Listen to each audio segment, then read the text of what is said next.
Hello दोस्तों, कैसे हो आप सब। आज मैं आप लोगों को यूपी स्पेशल के कुछ क्वेश्चंस सॉल्व कराने वाला हूं, जो कि ओडीओपी से लेकर के और जो भी हिस्ट्री का कुछ देखा जाए, यूपी का जो हिस्ट्री है, ज्योग्राफी है और कुछ इन्वायरमेंट से जो भी रिलेटेड टॉपिक हैं, वो सारे के सारे आज आप लोगों को बताने वाला हूं इस सीरीज में। तो ध्यान से देखिएगा पूरी वीडियो को, और उसके बाद अगर आप लोगों को मेरी वीडियो पसंद आती है तो आप सब्सक्राइब करिएगा। पहला क्वेश्चन है कि उत्तर प्रदेश के एक जिला एक उत्पाद यानी ओडीओपी योजना के संदर्भ में निम्नलिखित कथनों पर विचार कीजिए। तो पहला कथन दे रखा है, अमरोहा जिला ढोलक उद्योग के लिए प्रसिद्ध है। अमरोहा जिला ढोलक उद्योग के लिए प्रसिद्ध है। और दूसरा दे रखा है कि बदायूं जिला जरी जरदोजी के लिए ओडीओपी में चयनित है। ठीक है, तो अमरोहा जिला ढोलक के लिए प्रसिद्ध है, बिल्कुल सही बात है। एंड दूसरा है, बदायूं जिला जरी जरदोजी के लिए ओडीओपी में चयनित है, तो दूसरा कथन भी यहाँ पर बिल्कुल सही है। ठीक है, लेकिन यहाँ पर ए आर दे रखा है, तो यहाँ पर देखेंगे क्या दोनों की सही व्याख्या मिल रही है हमको कि नहीं मिल रही है। तो यहाँ पर कथन तो दोनों सही है, लेकिन आर ए की सही व्याख्या नहीं है, तो यहाँ पर बिल्कुल ऑप्शन बी सही हो जाएगा हमारा। कौन सा ऑप्शन सही हो जाएगा? बी ऑप्शन सही हो जाएगा, है ना। इसी तरीके से बढ़ते हैं अगले क्वेश्चन पर। नेक्स्ट क्वेश्चन है कि उत्तर प्रदेश में नगर निगमों की स्थापना के क्रम में सही अवरोही क्रम हमको चुनना है, यानी स्थापना के अनुसार सबसे पहले से सबसे बाद की ओर चलना है। तो सबसे पहले देखेंगे लखनऊ, कानपुर, प्रयागराज और आगरा। दूसरा ऑप्शन कह रहा है कानपुर, लखनऊ, प्रयागराज और आगरा। तीसरा है कानपुर, प्रयागराज, लखनऊ और आगरा, या इनमें से कोई नहीं, ये बताना है। तो यहाँ पर सबसे जो मोस्ट अप्रोप्रिएट होगा आपका आंसर, वो होगा ऑप्शन बी।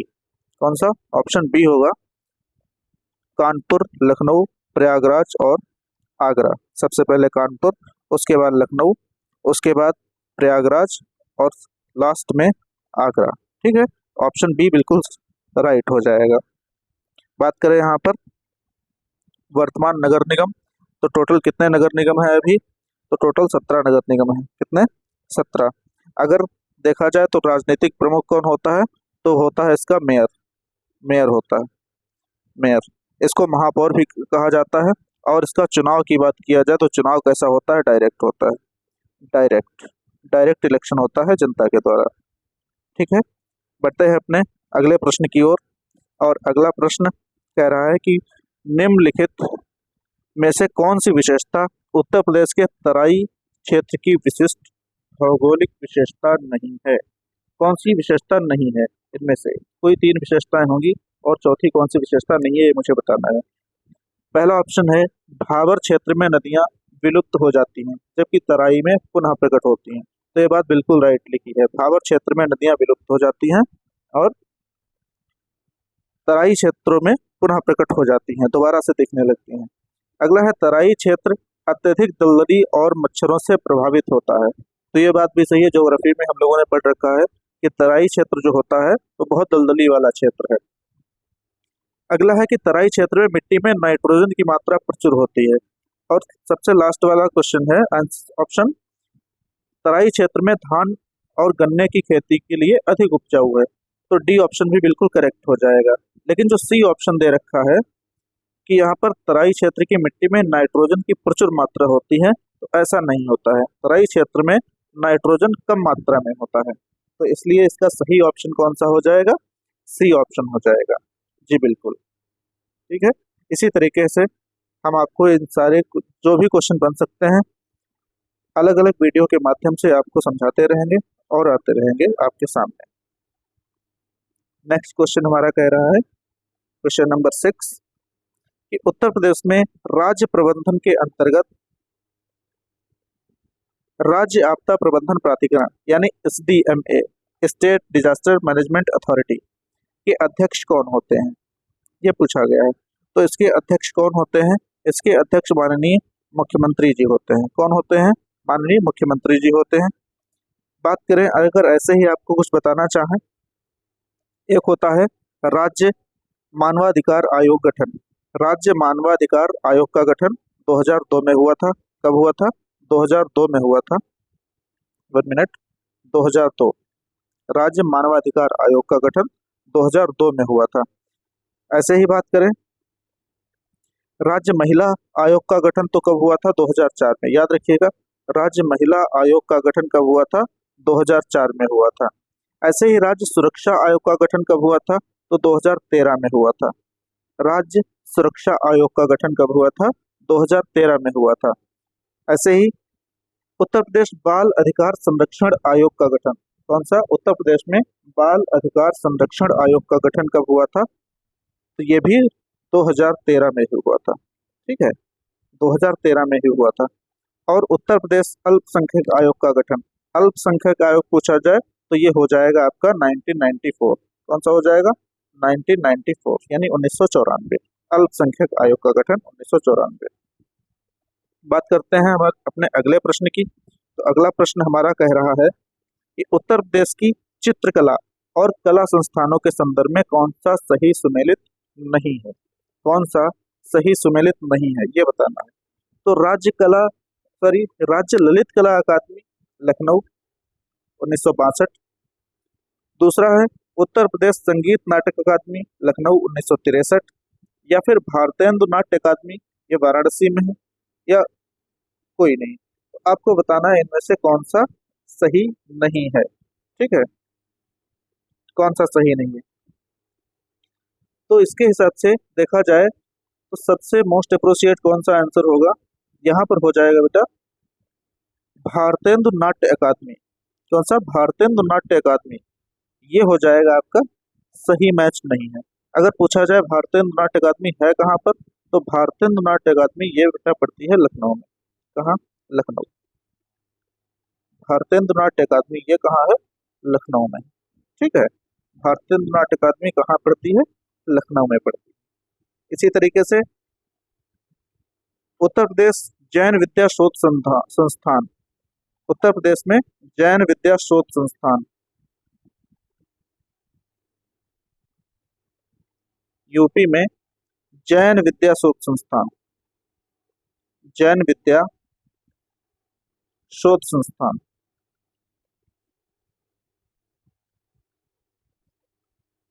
ये जैन विद्या शोध संस्थान ये कहाँ है? ये भी है लखनऊ में। ये भी कहाँ है? लखनऊ में। जैन विद्या शोध संस्थान कहाँ पड़ेगा? लखनऊ में। और इसकी स्थापना पूछी जाए कब किस टाइम हुई है, तो इसकी स्थापना हुई है 1991। इसकी स्थापना 1991। इसी तरीके से अंतर्राष्ट्रीय रामायण एवं वैदिक शोध संस्थान ये कब?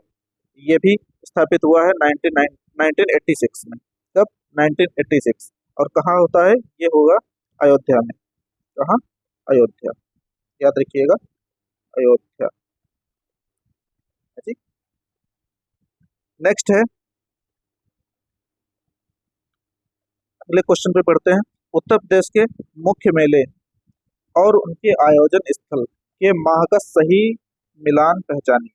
ठीक है, सही मिलान ये पहचानना है कि कौन सा मेला कब और कहाँ आयोजित किया जाता है, ये देखना है। तो पहला ऑप्शन है देवा शरीफ मेला बाराबंकी कार्तिक पूर्णिमा, तो बाराबंकी में होता है। शाकंभरी देवी मेला सहारनपुर शारदीय नवरात्रि में होता है, या फिर कजरी मेला सावन भादो में होता है, या द्रुपद मेला वाराणसी में फाल्गुन मास में होता है। तो इसका सही जवाब हो जाएगा देवा शरीफ मेला। क्या? देवा शरीफ मेला इसका सही जवाब हो जाएगा। ये बाराबंकी में होता है और कार्तिक पूर्णिमा के अवसर पर मनाया जाता है। अगला क्वेश्चन है हमारा,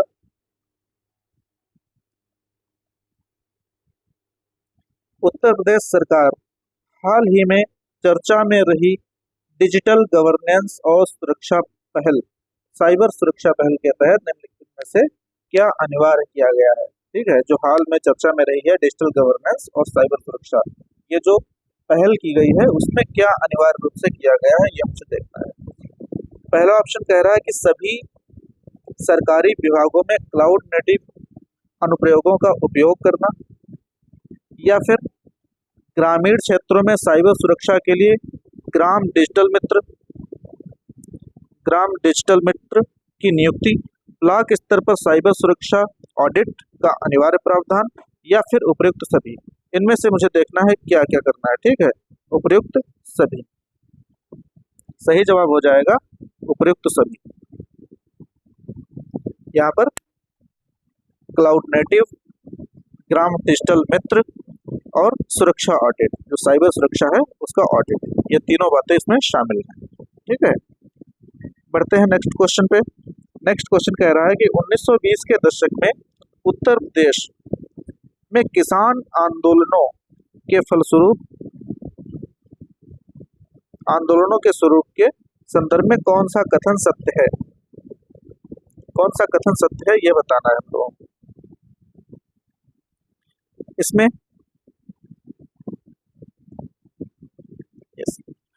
अवध किसान सभा 1920 के गठन में जवाहरलाल नेहरू की मुख्य भूमिका थी, बिल्कुल सही बात है। जबकि गौरी शंकर मिश्र और इंद्र नारायण द्विवेदी ने इसका समर्थन किया था, बिल्कुल बिल्कुल सही, पहला ऑप्शन सही। दूसरा है एका आंदोलन 1921-22 में हुआ, नेतृत्व मदारी बासी ने किया और यह आंदोलन लगान के नगद भुगतान के विरोध में था, यह भी सही है। तीसरा है किसान आंदोलन का मुख्य आधार जमींदारी प्रथा का उन्मूलन नहीं बल्कि नजराना और बेदखली के विरुद्ध सुधार था। ठीक है, क्योंकि ये इसमें बहुत सारे सुधार चाहते थे। जमींदारी प्रथा जड़ से खत्म करना नहीं बल्कि जो नजराना टाइप जो लिए जाते थे बेदखली में, और उनको सुधार करना इनका मुख्य उद्देश्य था। तो सही जवाब इनका क्या हो जाएगा? सही जवाब हो जाएगा 1, 2 और 3, यानी कि तीनों के तीनों ही सही है। ठीक,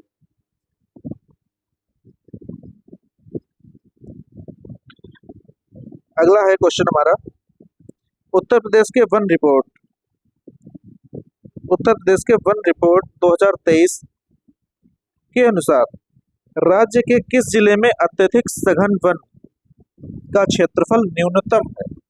यानी ये पूछा गया है कि सबसे ज्यादा जो घने वन है लेकिन क्षेत्रफल की दृष्टि से सबसे कम है, तो ये हो जाएगा, इसका सही जवाब हो जाएगा भदोही। क्या हो जाएगा? भदोही, राइट है। कुछ और भदोही के बारे में इंपॉर्टेंट फैक्ट देख लेते हैं कि भदोही का उपनाम क्या है। जैसे कालीन सिटी बोला जाता है, क्या कालीन सिटी, भदोही को ही बोला जाता है कालीन सिटी। उसी तरीके से देखेंगे, स्थापना की बात करें तो भदोही नगर जो बसाया गया है वो 1995 में इसकी स्थापना होती है। जिला मुख्यालय बहुत इंपॉर्टेंट रहता है कि भदोही का जिला मुख्यालय कहाँ है, तो इसका हो जाएगा ज्ञानपुर। क्या? ज्ञानपुर, ये याद रखिएगा। भारतीय कालीन प्रौद्योगिकी संस्थान अगर बात किया जाए तो ये कहाँ है? ये भी भदोही में ही है। बढ़ते हैं नेक्स्ट क्वेश्चन की ओर, और अगला क्वेश्चन है, उत्तर प्रदेश के निम्नलिखित जिलों का भौगोलिक क्षेत्रफल के आधार पर बढ़ते हुए यानी आरोही क्रम में मुझे लगाना है। जैसे भदोही, हापुड़, शामली और गाजियाबाद। अब सबसे पहले देखेंगे क्षेत्रफल किसका सबसे कम है, तो आप लोगों ने पढ़ रखा होगा, नहीं पढ़ रखा होगा तो यहाँ पर समझते हैं कि सबसे पहले नंबर पर आता है हापुड़। ठीक है, हापुड़। बात करें अगर दूसरे नंबर की, तो दूसरा यहाँ पर भदोही है। हापुड़ सबसे कम क्षेत्रफल, भदोही उससे ज्यादा क्षेत्रफल हो जाएगा। तीसरे नंबर पर हो जाएगा गाजियाबाद, ये हो जाएगा तीसरे नंबर पर गाजियाबाद, और चौथे नंबर पर हो जाएगा हमारा शामली। यानी सही कोड क्या बनेगा? 2, 1, 4, 3, और 2, 1, 4, 3 हमें देखने को मिल रहा है, ये देखने को मिल रहा है ऑप्शन नंबर 2 में। ऑप्शन नंबर 2 में देखने को मिल रहा है 2, 1, 4, 3। क्लियर है? अब बढ़ते हैं आगे नेक्स्ट क्वेश्चन पर। उत्तर प्रदेश के कृषि पारिस्थितिक तंत्र के संदर्भ में निम्नलिखित में से कौन सा क्षेत्र पठारी क्षेत्र के अंतर्गत नहीं आता? तो ये देखना है, जो कृषि पारिस्थितिक तंत्र के संदर्भ में अगर बात की जाए तो कौन सा क्षेत्र है जो पठारी क्षेत्र के अंतर्गत नहीं आता। जैसे कि ललितपुर है, झांसी है, महोबा है और हमीरपुर है। तो सबसे ज्यादा पठार देखा जाए तो पठार कहाँ कहाँ है? ललितपुर में है,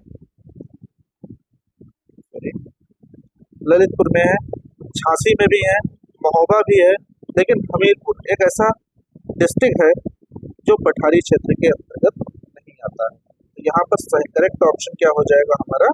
डी ऑप्शन हो जाएगा।